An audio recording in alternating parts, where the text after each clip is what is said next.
Quisiera que le demos la bienvenida a los hermanos que nos ven por las redes sociales, ¿sí?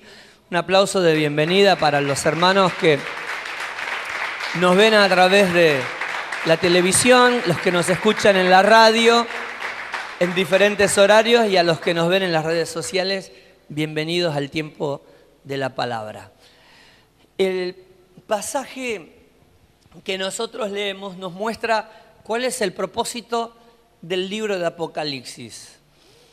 ¿Y de qué manera se fracciona? El versículo 19 nos permite tener un poquito más de claridad sobre lo que es este libro de 22 capítulos. Escribe, le dice el Señor a Juan, las cosas que has visto, las que son y las que han de ser después de esta. Acá en la versión NBI dice: lo que has visto, lo que sucede ahora y lo que sucederá después. Entonces, una de las formas de poder tener un poquito más de claridad es entendiendo cuáles son las cosas que él ha visto. Y probablemente tiene que ver con todo el capítulo 1. Me gusta pensar que también tiene que ver con aquello que él escribe y que nosotros conocemos como el Evangelio de Juan. Porque el Evangelio de Juan tiene que ver con lo que él vivió con Jesucristo todo el tiempo de su ministerio en la tierra. Si bien es un libro completamente diferente, el Evangelio de Juan, al libro profético de Apocalipsis, se da también dentro de un mismo tiempo en cuanto a fecha de escritura, y puede que tenga que ver un poco con eso. Después están las 3 cartas que Juan escribe, primera, segunda y tercera. Diferentes destinatarios, aparentemente. Mirándolos y estudiándolos a los libros, uno ve que los destinatarios son diferentes, pero tienen que ver con lo que se está viviendo. Probablemente tenga que ver con lo que dice Apocalipsis en el versículo 19 del capítulo 1, las cosas que son o las que suceden. Y lo último, lo que nos dice la palabra de Dios, es las cosas que van a suceder. Lo que nosotros tenemos a partir del capítulo 4 o capítulo 5, o tal vez desde el capítulo 6 en adelante. Pero en definitiva, teológicamente está fraccionado de esta manera. Capítulo 1, las cosas que has visto, en las que podríamos incluir primero el Evangelio de Juan. Las cosas que suceden, como el capítulo 2 y el capítulo 3 de Apocalipsis, incluyendo primera, segunda y tercera de Juan. Y las cosas que han de suceder, como el libro de Apocalipsis, desde el capítulo 4 al capítulo 22. Eso nos permite enfocarnos en el contenido de un libro tan maravilloso como es Apocalipsis y que tiene como fin revelarnos a Jesucristo. Ya lo he compartido en reiteradas ocasiones. El versículo 1 del capítulo 1 dice que esta es la revelación de Jesucristo que Dios le dio a su siervo Juan, para que éste la diese a conocer, para que éste compartiese lo que ha de suceder pronto. Entonces, hay una necesidad que es bidireccional y que tiene que ver con la revelación de Jesucristo y paralelamente con las cosas que han de suceder. El mensaje a las 7 iglesias de las cuales solamente de una tenemos un poquito más de información, y es la iglesia de Éfeso. Hemos compartido un poco el día domingo a la tarde acerca de esta congregación. La iglesia de Éfeso es la única que aparece en el libro de Hechos como una de las iglesias que fue evangelizada por el apóstol Pablo, por Aquila y Priscila, por Apolos y otros hermanos más. Se ve que de una gira misionera del apóstol Pablo recae en Éfeso, está poquito tiempo, se va, continúa con su misión.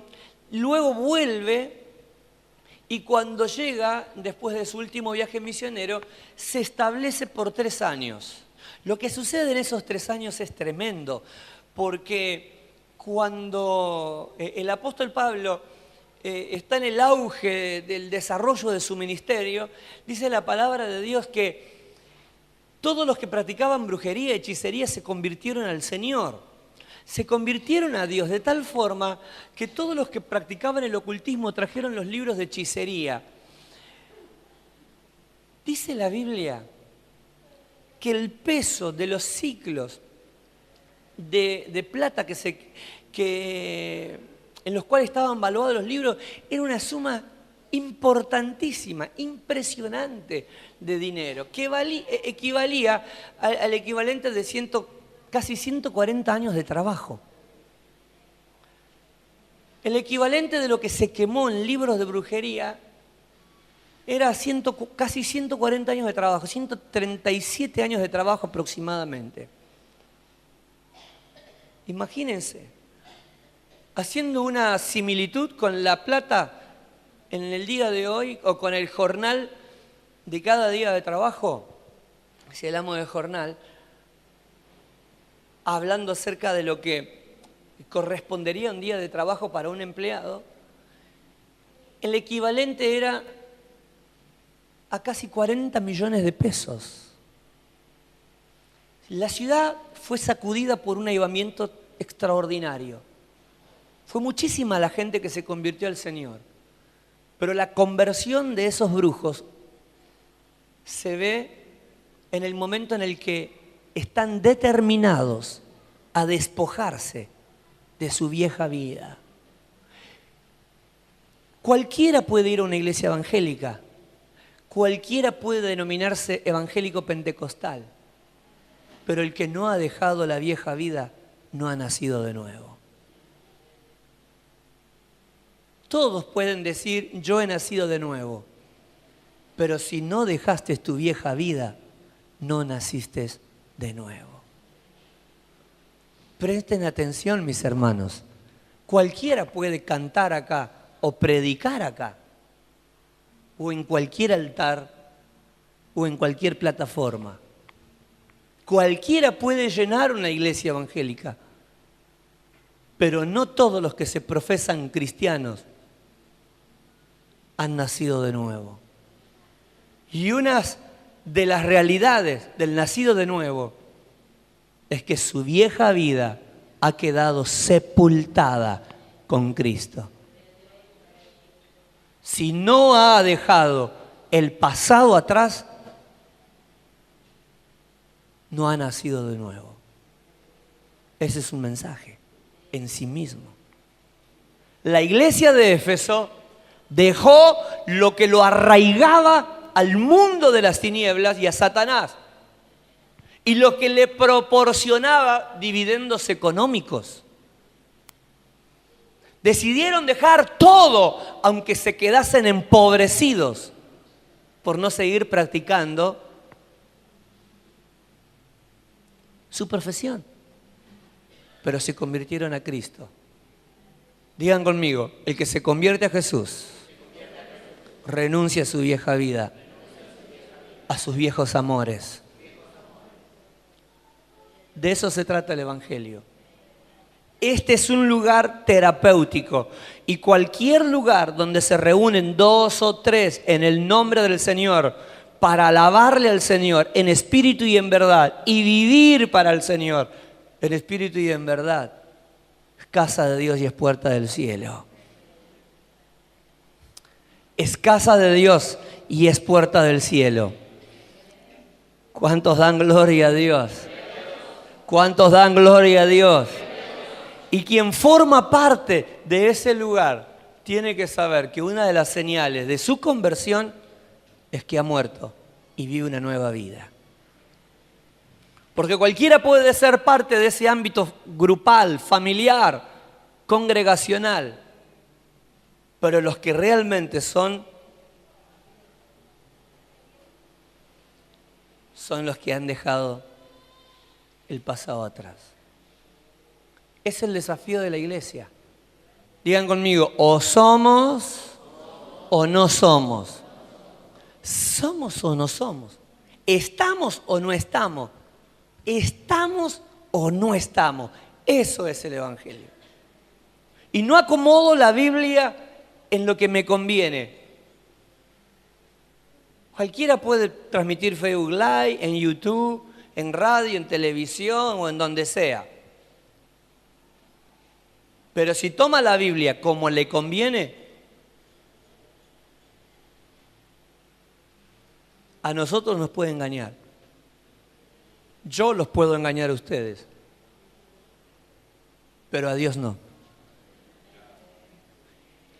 Eso no cambia las cosas. Circunstancialmente sí, porque puede fomentar la fachada de un cristiano, pero tarde o temprano todas nuestras obras serán pasadas por el fuego y solo lo que es verdadero metal prevalecerá, dice el Señor. ¿Cuántos dan gloria a Dios? Las 7 iglesias pudieron representar una era de parte de la congregación, es decir, de la congregación a través de los tiempos.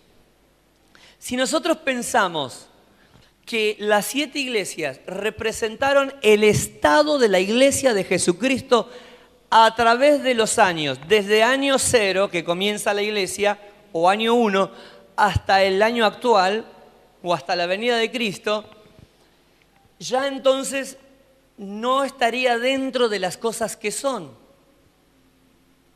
Porque cuando el Señor le da el mensaje a Juan, le dice, escribe las cosas que has visto y las que son. Ahora, si tiene que ver con nuestro tiempo, entonces probablemente sí. En definitiva, no es punto de discusión hoy, ahora. Pero hay quienes creen que las 7 iglesias representaron una etapa de la iglesia. Que la iglesia de Éfeso fue la iglesia histórica, la iglesia primitiva, la iglesia de Esmirna, que fue la iglesia sufriente, la iglesia del siglo I en adelante hasta el 312 aproximadamente, la iglesia de Pérgamo, la iglesia del 312 hasta la época medieval, en 1500, más o menos, como para tener una idea, la iglesia de Tiatira, la iglesia de la Reforma, desde el 1517 hasta prácticamente el 1900, la iglesia de Filadelfia, la iglesia del último tiempo, prácticamente, la iglesia que será arrebatada,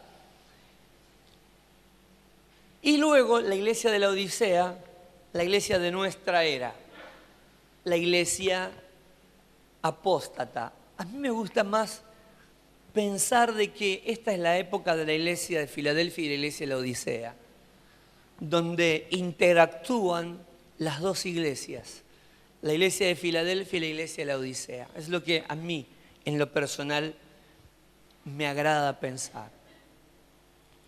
Pero en definitiva, eso no hace ni modifica en nada las cosas, porque el mensaje,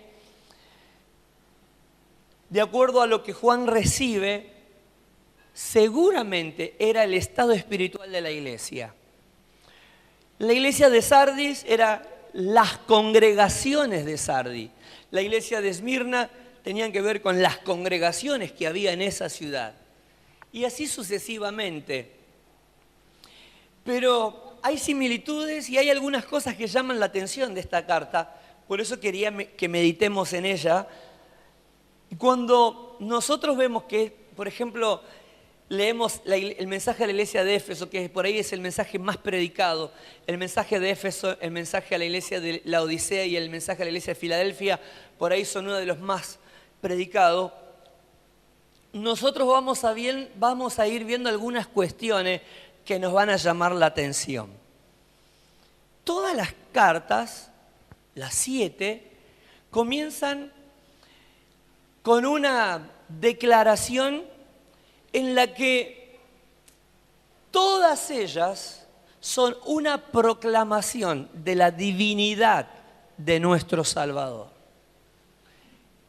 La carta de Éfeso empieza de esta forma. Esto dice el que tiene las 7 estrellas en su mano derecha y se pasea en medio de los 7 candeleros de oro. Lo que Juan ve por primera vez cuando se levanta y mira hacia atrás, lo vamos a ver distribuido como cabecera de cada una de las 7 cartas. Y de esta forma se presenta, de esta forma se encabezan cada una de las cartas, haciendo una proclamación de la divinidad de Dios y mostrando su poder.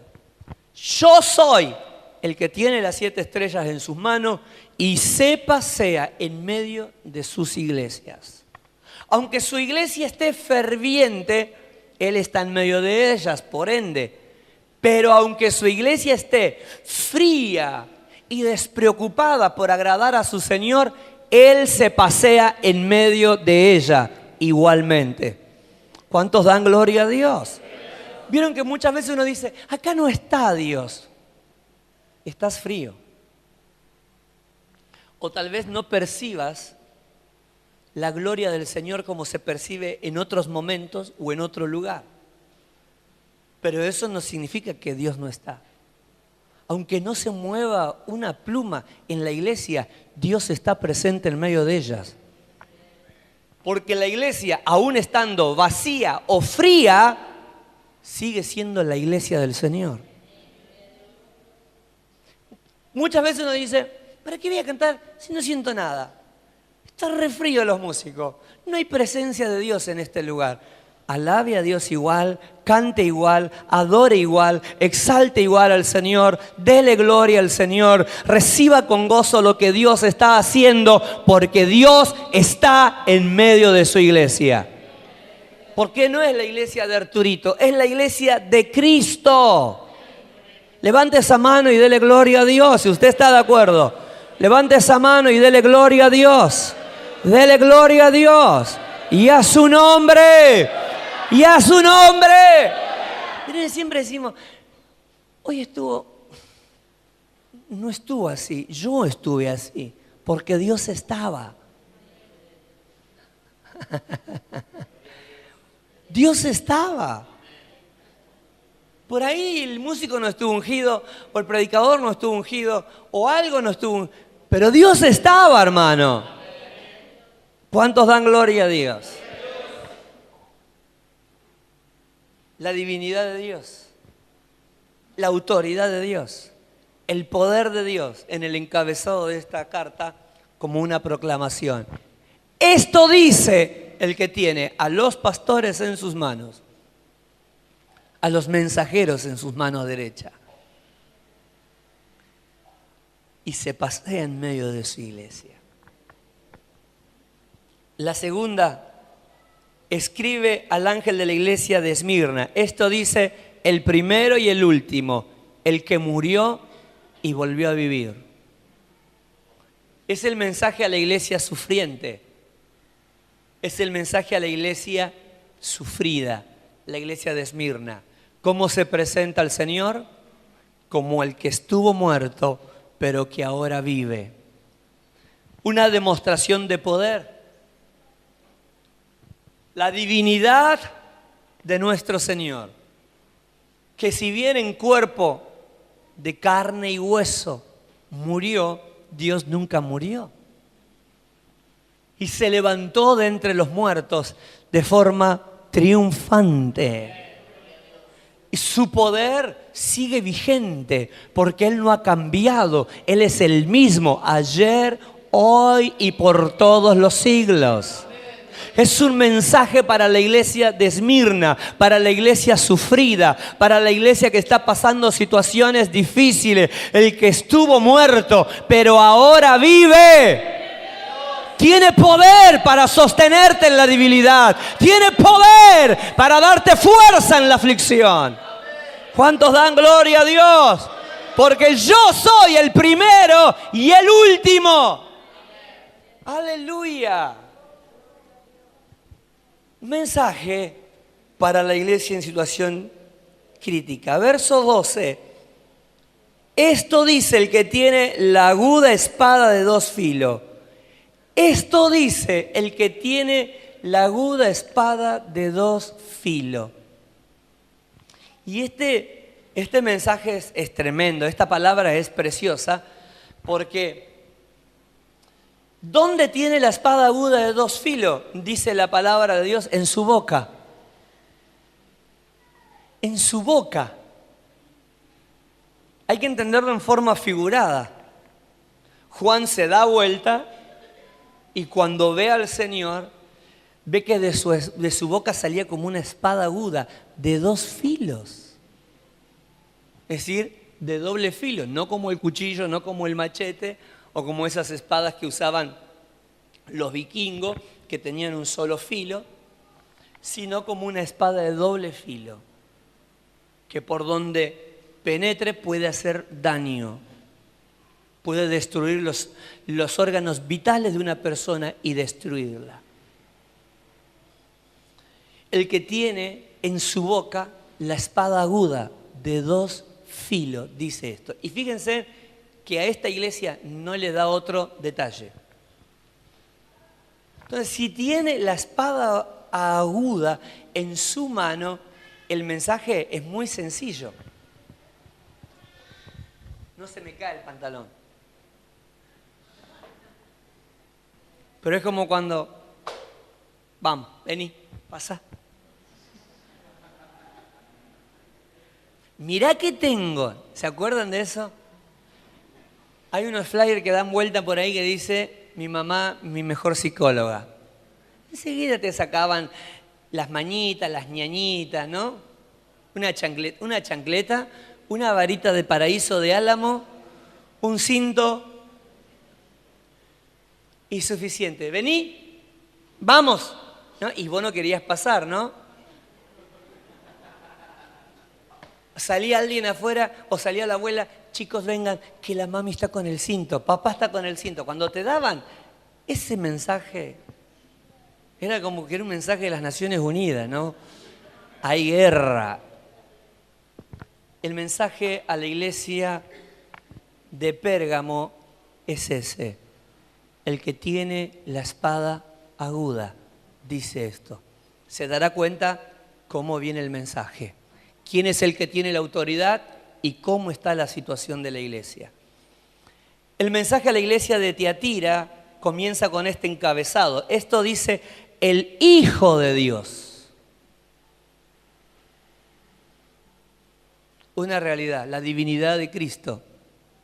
Hijo de Dios, como dice Juan, capítulo 1, el Verbo. El Verbo que se hizo carne. El Verbo estaba con Dios y el Verbo era Dios.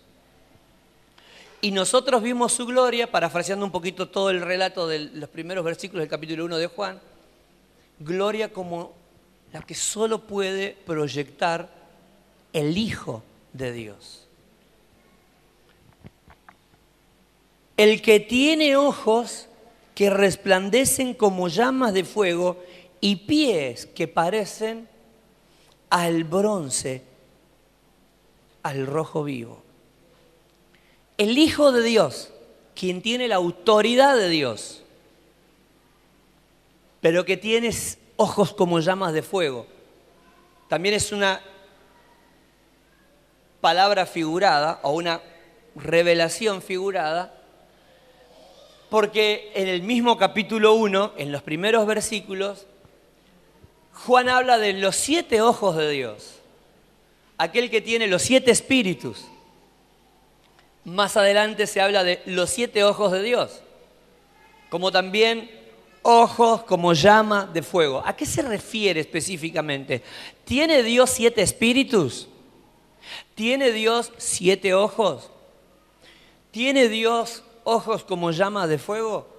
No necesariamente. Tiene una explicación, tiene su sentido.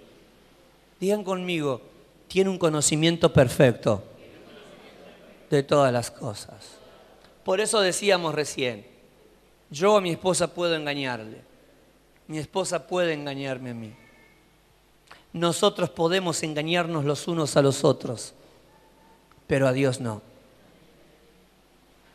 Porque Él conoce hasta el intento de nuestros pensamientos. Dice el salmista David, la palabra no había llegado a mi boca y ya la sabías toda. Nadie puede excusarse delante del Señor de que yo no pude, yo no puedo, yo no sabía, yo hubiese querido. Nadie podrá excusarse delante de Dios. Nadie podrá ocultarse delante de Dios, porque Él lo conoce todo. Tiene pies como de bronce bruñido. Ha pasado por el fuego. Ha pasado por el fuego. Y no ha salido destruido, ha salido perfeccionado. ¿Entiende eso? Sus pies estaban como bronce al rojo vivo. ¿Qué significó? Pasó por el fuego y no salió destruido, salió purificado, salió perfeccionado. ¿Usted sabe dónde se perfecciona el metal? En el fuego. Porque en el crisol es un recipiente donde se pone el metal precioso. El crisol resiste las altas temperaturas del horno. Entonces, en el crisol se ponen las piedras en bruta, los metales, el bronce, la plata o el oro, y es el crisol en el fuego que no se derrite, excepto el metal. Entonces se separan las asperezas del oro, del bronce o de la plata. Fundamentalmente del oro. ¿Cómo estaban los pies de Jesús? Mejor que nunca. Pasó por el fuego, pero el fuego no lo destruyó. Pasó por el proceso. Jesús vino a la tierra no lo destruyó. Pasó por el martirio, pasó por la muerte, pasó por el proceso más duro que alguien podría atravesar.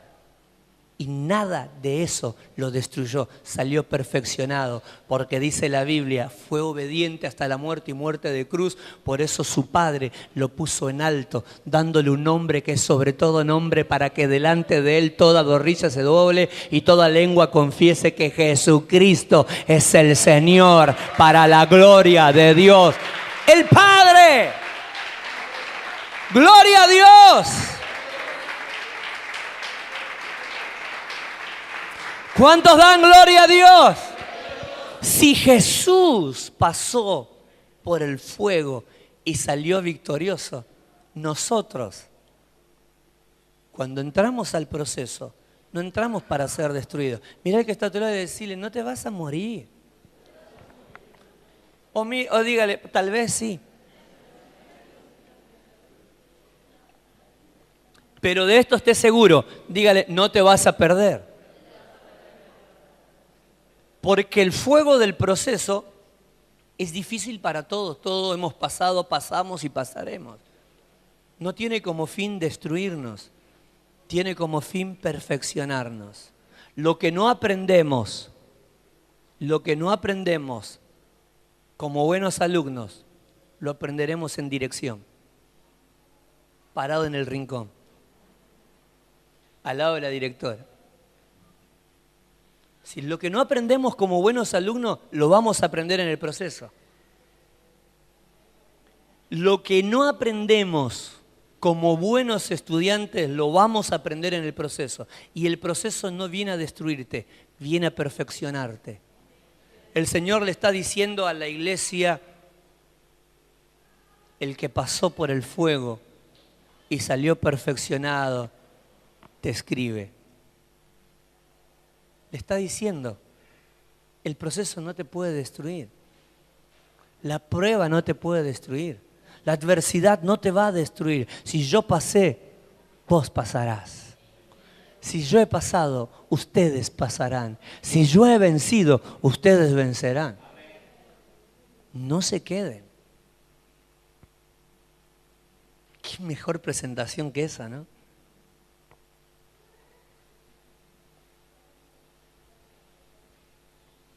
El mensaje a la iglesia de Sardis empieza, dice el que tiene los 7 espíritus de Dios y las 7 estrellas.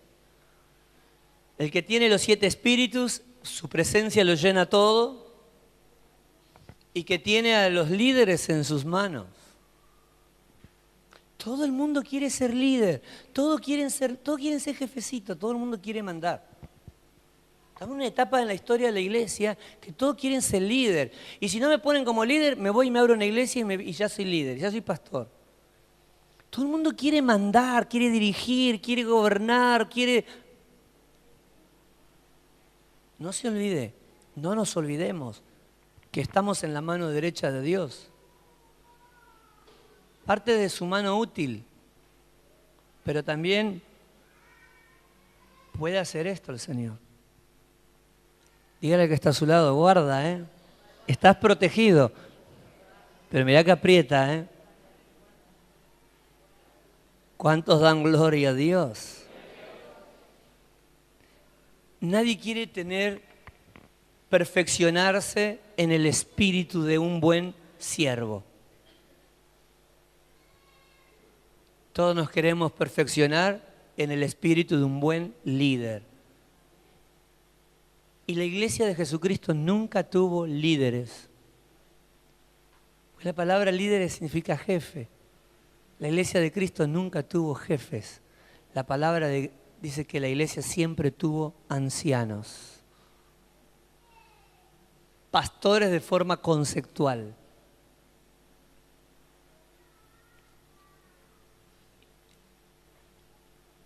Y cargos, no en sentido de graduación, sino de misión.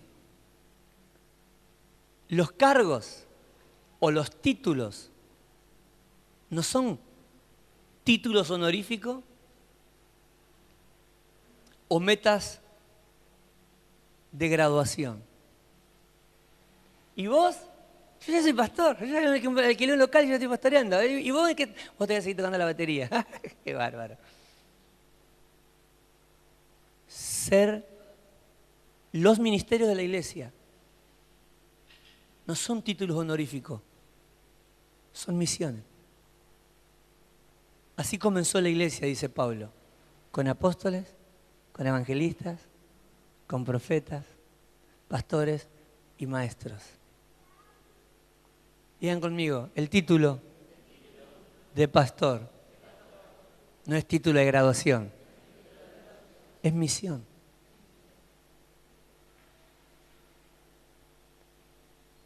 Pero para muchos de nosotros es haber logrado lo máximo. Y así el Señor honra a los que le honran. ¡Qué vaya! No es título, es graduación. No es graduación, es misión, es misión, es misión. Digan conmigo, el ministerio es misión. ¿Cuántos dan gloria a Dios? Fuerte el aplauso al Señor.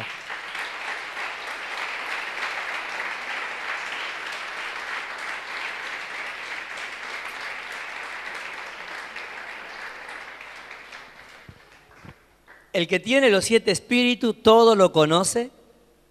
Digan conmigo. Y tiene a los líderes en sus manos. A los jefes en sus manos. Y a los que no son jefes también.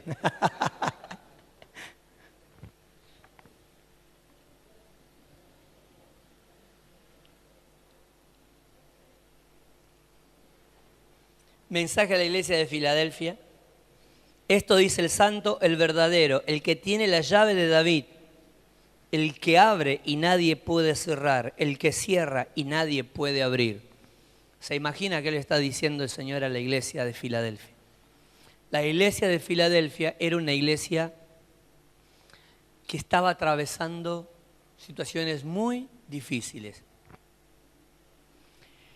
Filadelfia es amor fraternal. La palabra Filadelfia conjuga 2 palabras. Fileos o filos, que es amor. Y la siguiente palabra que tiene que ver con hermandad, amor fraternal. o con hermano, o lazos de sangre. Filadelfia, amor fraternal, amor de hermano, la iglesia del amor fraternal. Una iglesia que estaba pasando una situación difícil. La iglesia, digan conmigo, que se va con el Señor. Otra vez, digan, Filadelfia, la iglesia que se va con Cristo. La iglesia de Filadelfia, la iglesia que está pasando una situación adversa. Y el mensaje del Señor, cómo comienza la carta, es alentador, porque fíjense en las palabras de Jesús. El que tiene la llave de David, el que abre y nadie puede cerrar, el que cierra y nadie puede abrir. No importa quién te cierre las puertas si Dios te las abrió antes. No importa quién no quiera abrirte las puertas si Dios ya la abrió, que el hombre la cierre. Estemos confiando en la providencia del Señor, en la obra del Señor, porque si Él abrió, nadie puede cerrar, y si Él cerró, nadie las puede abrir. Entonces, aunque el mundo no quiera abrirte puertas, si Dios ya te las abrió, dale gloria a Dios, espera el momento y lo que tenga que hacer, Él lo hará. ¿Puedes decir amén a eso? La iglesia de Filadelfia es la iglesia que pasa procesos difíciles, situaciones difíciles, pero en ese contexto en el que se encontraba la iglesia, estaban viviendo situaciones muy duras porque la persecución era fuerte. Y se ve que la iglesia de ese momento, la iglesia de ese tiempo, estaba sufriendo y mucho de parte de los judíos. Eran los judíos los que tenían cierta influencia en los gobiernos de la tierra en ese tiempo, como en este también, pero en ese fundamentalmente. Entonces eran los que levantaban falso testimonio en contra de los cristianos. Es lo que muchas veces le daban la espalda a sus hermanos judíos por el simple hecho de que eran cristianos. Entonces muchos estaban pasando situaciones críticas desde lo económico porque tenían que sufrir la persecución de Roma por su fe, pero también las espaldas de sus hermanos judíos que tenían poder e influencia para hacer de ellos la vida más llevadera en medio de la aflicción y no lo hacían. Compatriotas, judíos de sangre que le daban la espalda a sus propios hermanos, que se creían tener la autoridad. Si yo toco mis contactos en Roma, las cosas cambian. Y si no, las puedo empeorar. El Señor les dice, no importa quién crea tener el poder en la tierra, quién crea tener llaves para abrir puertas en todos lados. Yo soy el que abre y cierra, y el que cierra y nadie puede abrir. Digan conmigo, el Señor tiene el control siempre. ¿Cuántos dan gloria a Dios? ¿Cuántos dan gloria a Dios? Se presenta la iglesia de la Odisea como el testigo fiel. El que dio testimonio de Dios en la tierra y mostró quién era Dios. Y el que tiene el poder sobre todas las cosas, aún sobre los soberanos de la tierra. A lo largo de todos los tiempos, los reyes quisieron llegar a ser dioses. Algunos se creían divinidades, los faraones, los asirios, los persas, los romanos. No todos, pero en determinados momentos hubieron personas que se creyeron dioses por lo que habían logrado, por lo que habían conquistado.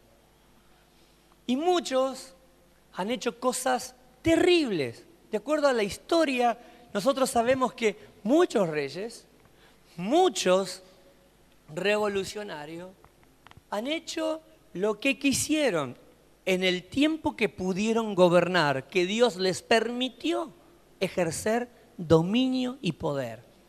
Pero de todos ellos, ninguno vive. De todos ellos, solo quedaron los recuerdos en la historia. Solo sabemos lo que fueron, lo que hicieron, lo que creyeron ser. Todos han pasado. Algunos han muerto a los 30, otros han muerto a los 40, otros a los 50, a los 60. Todos pasaron. Algunos murieron en batalla, otros murieron por enfermedades, otros murieron asesinados por su mujer, por su suegra, por sus hijos, por su primo, por el cuñado, por un sobrino, por un general del ejército que lo traicionó. Envenenados, degollados, acuchillados mientras dormían, por su novio travesti o homosexual. Todos pasaron. Pero aún así, todos los que ejercieron poder e hicieron cosas buenas, lo hicieron porque Dios lo permitió. Y los que hicieron cosas malas, lo hicieron porque Dios lo permitió. No porque lo haya aprobado, sino porque lo permitió. Cada uno de aquellos que hicieron las cosas mal, darán cuenta delante de Dios. Quiero que sepan que ya están sufriendo. Independientemente de en estos tiempos o en los tiempos que vengan, hayan gobiernos que pareciera que no le importa a nadie ni nada. Ni lo que dijeron hace 6 meses atrás o 2 años atrás. Tengan en cuenta, nuestro Señor gobierna sobre los soberanos de la tierra. Él es el soberano de todos los reyes de la tierra. Todo hombre dará cuenta delante de Dios de lo que ha hecho, porque Él es el soberano de los reyes de la tierra. ¿Cuántos dan gloria a Dios? Tal vez te cueste sobrellevar las injusticias de este tiempo. Tal vez te sea difícil sobrellevar las injusticias de los gobiernos de la tierra en estos tiempos. Dios te dará la fortaleza para atravesarlo. Y como hemos pasado tantas situaciones difíciles, pasaremos estas también. Pero cada persona que se creyó dueño y señor a la hora de tomar decisiones, dará cuenta delante de Dios. Porque el soberano de los reyes, el que juzgará a los reyes de la tierra, es tu Dios, es nuestro Dios, el único Dios eterno, el testigo fiel. Aleluya. ¿Cuántos dan gloria a Dios? ¿Cuántos dan gloria a Dios? Fíjese cómo conjuga estas dos verdades. El testigo fiel, soberano de los reyes sobre la tierra. ¿Qué está diciendo? Que todos los soberanos de la tierra darán cuenta delante del testigo fiel. Es decir, nadie podrá decir yo no pude, porque si él pudo, todos podían. Si él pudo, nosotros podemos. Si él pudo ser fiel, un vivo reflejo de Dios, todos los reyes de la tierra pueden. Y todos seremos juzgados de acuerdo a nuestras obras delante del testigo fiel. ¿Cuántos dan gloria a Dios? Esa es la verdad del Evangelio. La iglesia de Éfeso era una iglesia que había perdido el primer amor. La iglesia de Éfeso era una congregación que cuando comenzó su vida cristiana dejó todo por amor a Jesús. No le importó el valor de lo que dejaba. No le importó la importancia que tenía aquello que dejaba. Lo dejó todo por aquel amor.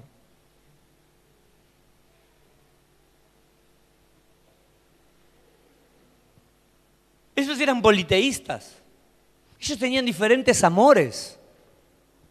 Pero cuando la verdad del Evangelio fue presentada por medio de los apóstoles, o de Pablo y de los otros hermanos, o quienes hayan llegado primero, todo lo que ellos antes amaban quedó en segundo lugar. Lo quemaron todo, se despojaron de todo por ese amor. Cuando Pablo se va después de 3 años, dice Hechos capítulo 19, que los hermanos lloraron con Pablo. Y Pablo le dijo, miren hermanos, cuídense entre ustedes y cuiden al rebaño. Porque después de que yo me vaya, vendrán falsos maestros y no tendrán piedad del rebaño. y le harán daño. Cuiden el rebaño. Era una iglesia enamorada. Amaba tanto a Dios que se había despojado de todo. ¿Amamos tanto a Dios como para seguir despojado de todo? Pasaron casi 40 años y pasó lo que Pablo dijo. Los falsos maestros se metieron y la iglesia tuvo la capacidad de separarlos. Conozco tu obras y sé que has crecido, que has madurado, que no puedes soportar a los malvados. Ya van más de 40 años y no soportas a los malvados, no soportas la injusticia. Has puesto a prueba a los que se dicen ser apóstoles y no lo son. Has descubierto que son falsos. Y sé que has perseverado. Y que has sufrido hasta no dar más por amor de mi nombre.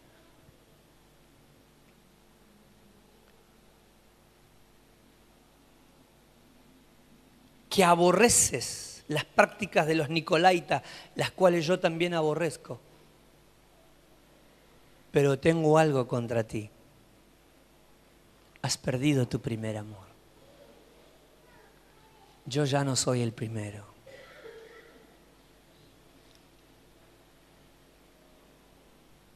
Aprobación hay en casi todas las cartas. Y reproche.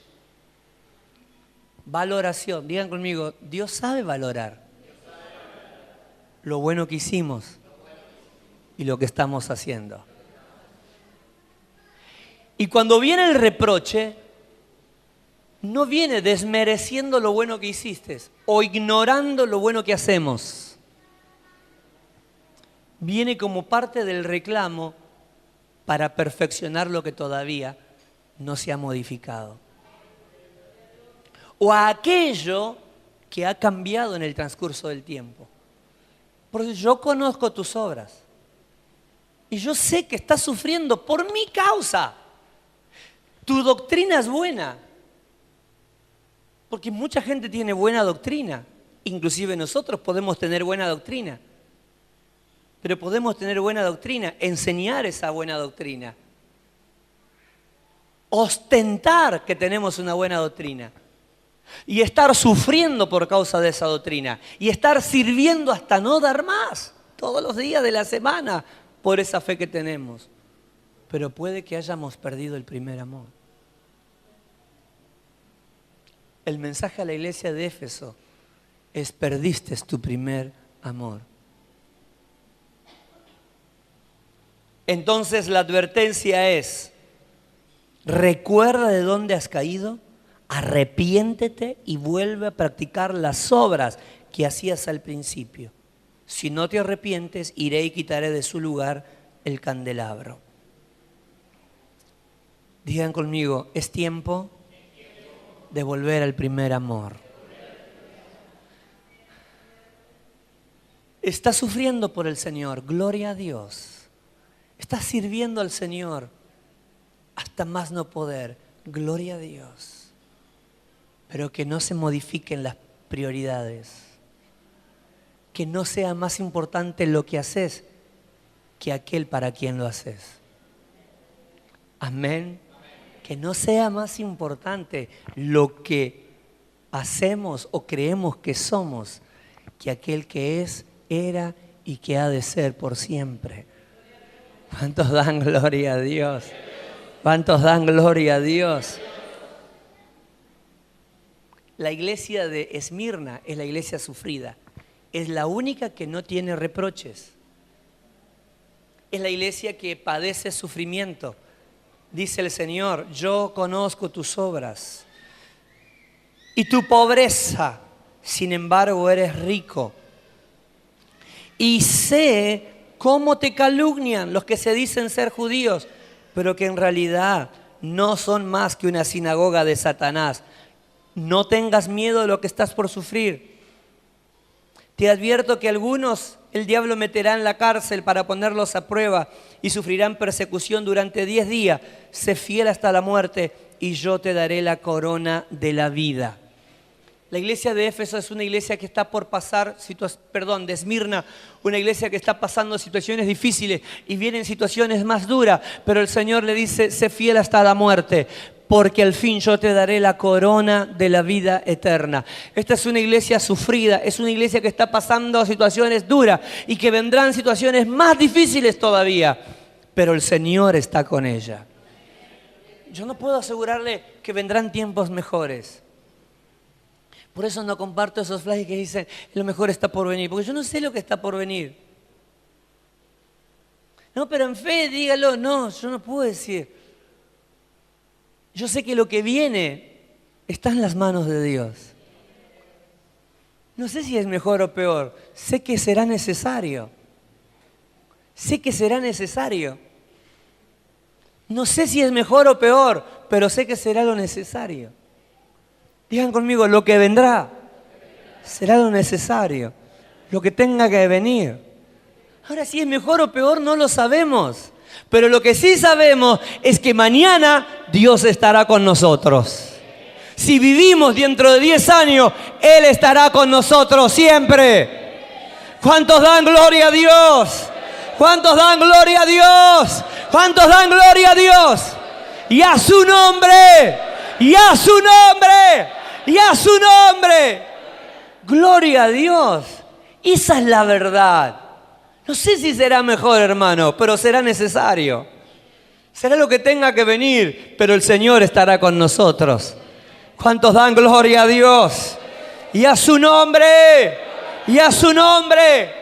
¿Saben cuándo la iglesia crece? Cuando pasa la situación difícil.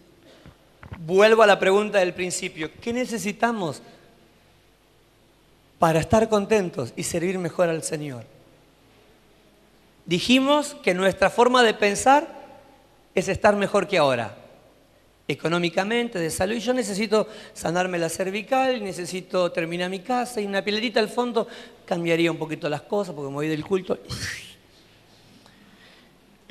Cambiar el auto porque tengo que andar empujando.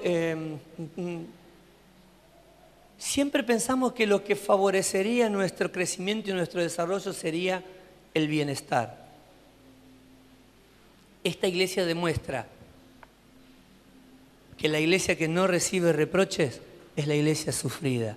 Lo que más favorece el crecimiento de la iglesia no es el bienestar, sino el sufrimiento. Porque la iglesia que no tiene reproches es la iglesia más sufrida. Porque en el sufrimiento es más fiel. No te estoy diciendo, hermano, prepárate porque... Si no te estoy diciendo, hermano, con lo que tenés, te basta. Sé feliz. Serví al Señor. Con tu vieja, con tu viejo, con tu hijo, con tu hija, con los 2 mangos, con los 50. Dale, serví al Señor con lo que tenés. Empujamos el coche y arrancamos. Si viene uno mejor, gloria a Dios. Pero si no, lo que tenés te es suficiente ahora. No necesitas más. Tal vez sí lo necesites, pero no es determinante. ¿Me explico? No puede ser determinante. Tal vez diga, ¿y usted por qué está casado? ¿Usted qué me viene a hablar a mí de, usted está casado, usted no tiene problemas, usted no le pasa? Sí, seguramente tengo otras ventajas.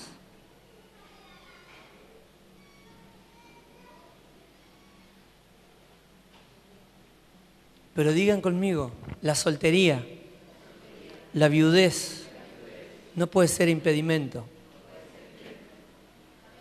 Porque tal vez la otra está diciendo, ¿cómo me gustaría ser viuda como la hermana? Ay, ¿cómo me gustaría ser soltera como ella? Soltero, hijo, sé feliz, vos no sabés. Todos te dicen casate. No, no te cases nada, viví tu vida. Viví, no sabés cómo añoro esos... Siempre hay un estado de disconformidad con todo. Quería hijo, ahora no va a la iglesia por los hijos, no tiene dónde dejarlo, no sabe dónde dejarlo. Yo el otro día le decía a una pibita en la salada, dáselo a la madre a la nena. Pues la madre hace un mes que es mamá.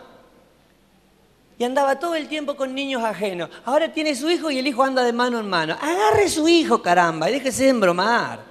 Toda la vida, cuando no tienen hijos andan acarreando hijos ajenos. Cuando tienen los suyos andan de brazo en brazo. Agarre el suyo. Vivimos en un grado de insatisfacción permanente. Quiero hijos cuando tiene hijos y no puedo por los hijos, no puedo por mi nieto, no puedo por... Ahora que los tiene, disfrútelo. Y seamos agradecidos. ¿Tiene hijos? Disfrute sus hijos. ¿Tiene nietos? Disfrute los nietos. ¿Tiene 10? Disfrute los 10. Dele gracias a Dios por los 10. Porque si no, pregúntele a la que perdió uno.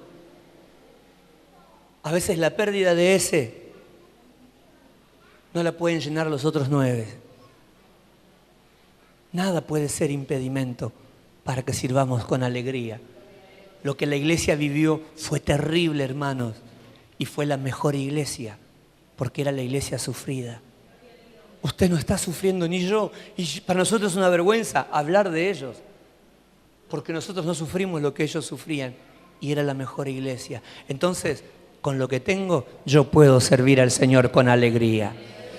Aleluya. ¿Cuántos dan gloria a Dios? Dígale que está a su lado. ¿Sabes qué nos falta? Estar contento con lo que tenemos. Amén. ¿Cuánto va?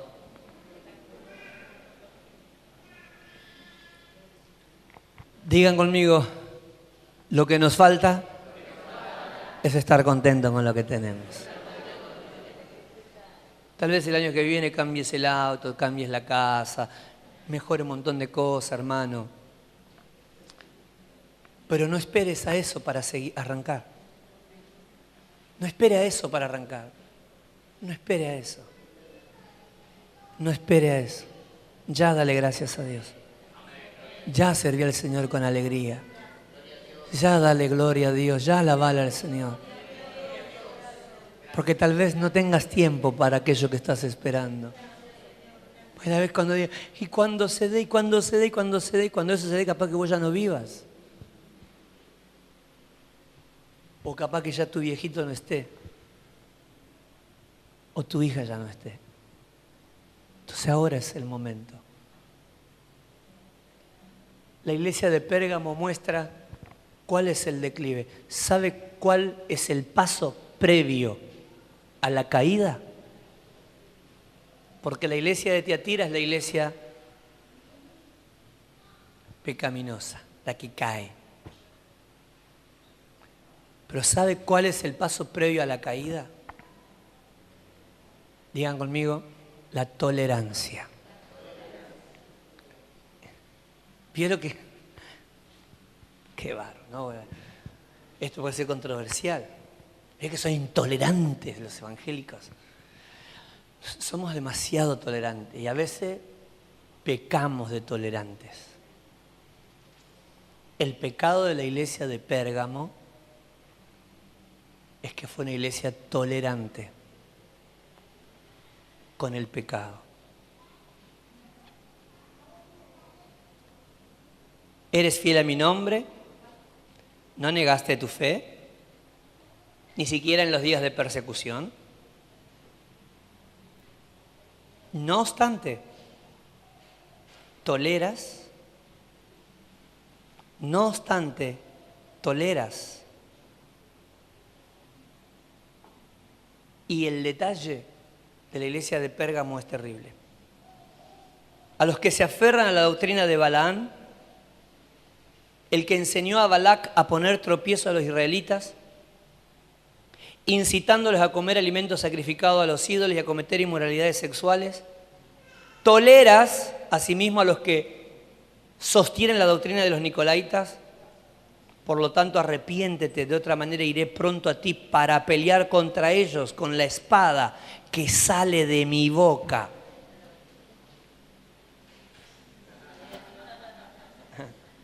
Fíjense en que el Señor dice, yo mismo voy a ir a pelear. Si no lo haces vos, voy yo. y lo reviento a sopapo. Pensaban otra cosa, pero voy yo. Vení por lo que vamos a platicar. Se crió sin esto él, es la nueva generación.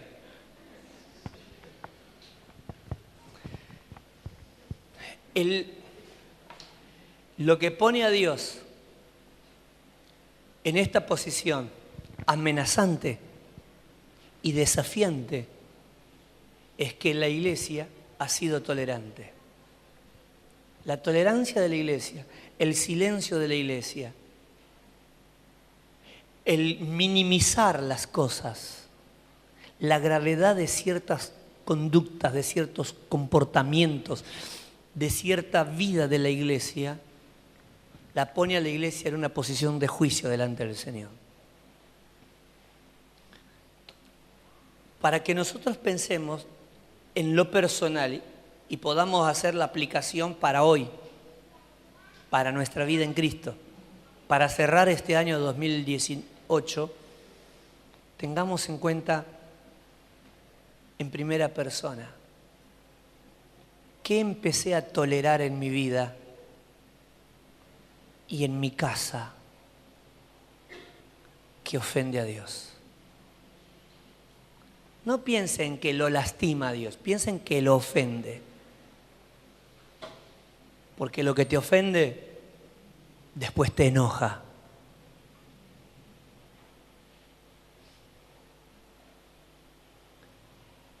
La iglesia de Pérgamo es la antesala a la caída. Porque la iglesia de Pérgamo, si seguimos la línea de tiempo y consideramos que representaba una etapa de la vida de la iglesia, es la iglesia que se une al poder. Es la iglesia que sale de la crisis económica y que por causa de la crisis económica fue mejor, pero al salir de ella y al obtener los favores del Estado que la iglesia está teniendo, se achancha, se relaja, se aleja del Señor y por no ofender, no confronta. Por no ofender, se calla.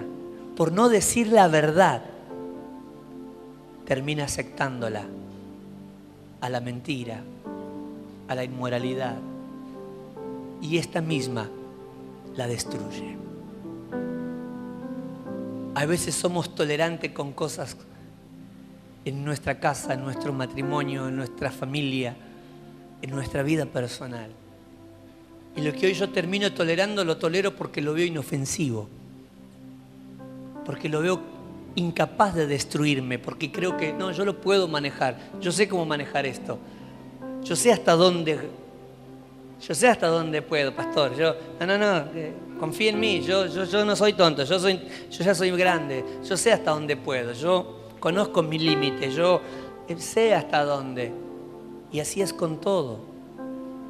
Así es con muchísimas cosas. Podría enumerar muchísimas cosas de la vida cotidiana. Muchos que creen que saben que pueden, que se conocen. Y yo me conozco y yo me puedo manejar. Yo sé hasta dónde. No sabemos. Porque tal vez así creyendo que lo manejamos, nos enfriamos. Te enfriaste y no lo pudiste manejar y Satanás te atrapó. Como dice una canción de una banda favorita, Satanás te va a atrapar. Y luego dice, Satanás te atrapó y Satanás te está llevando. Vas camino al infierno. Yo voy camino al infierno. Voy camino al infierno. Y voy a Togel. AC/DC. Si uno cree que puede manejarlo, no creas que lo podrás manejar. Todo lo que es pecado no se maneja. Todo lo que es pecado no se maneja. Entonces ahí es donde nosotros tenemos que abrir la cabeza pensar. No se trata de que ya sabes y lo podés pilotear. Se trata de que sin Dios somos nada. Se trata de que sin Él no podemos. Se trata de que no podemos jugar. Se trata de no podemos tolerar en nosotros todo lo que le ofenda al Señor. Porque hoy lo toleraste, mañana te destruyó. Pensemos hacia nuestros adentros, pensemos hacia nuestras personas, nuestra familia. Pensemos, iglesia, hermanos, ministros, los que están acá adentro y los que están afuera, todos los que estamos acá, tengamos en cuenta que nos hemos vuelto muy tolerantes, pensando que ser tolerante es ser misericordioso. Y una cosa es la misericordia y otra cosa es la tolerancia con lo que no agrada al Señor. Tengo algo contra ti que toleras. Y te vuelvo a decir, tengo algo contra ti que toleras. Y si no lo cambias vos, voy yo y te lo hago cambiar. Corrígelo, porque si no lo haces vos, voy yo y lo hago yo. O lo cambiás vos, o el Señor dice, voy yo y lo cambio. Que el Señor les bendiga mucho. Digan conmigo, lo voy a cambiar yo, Señor. Amén. Suena positivo eso.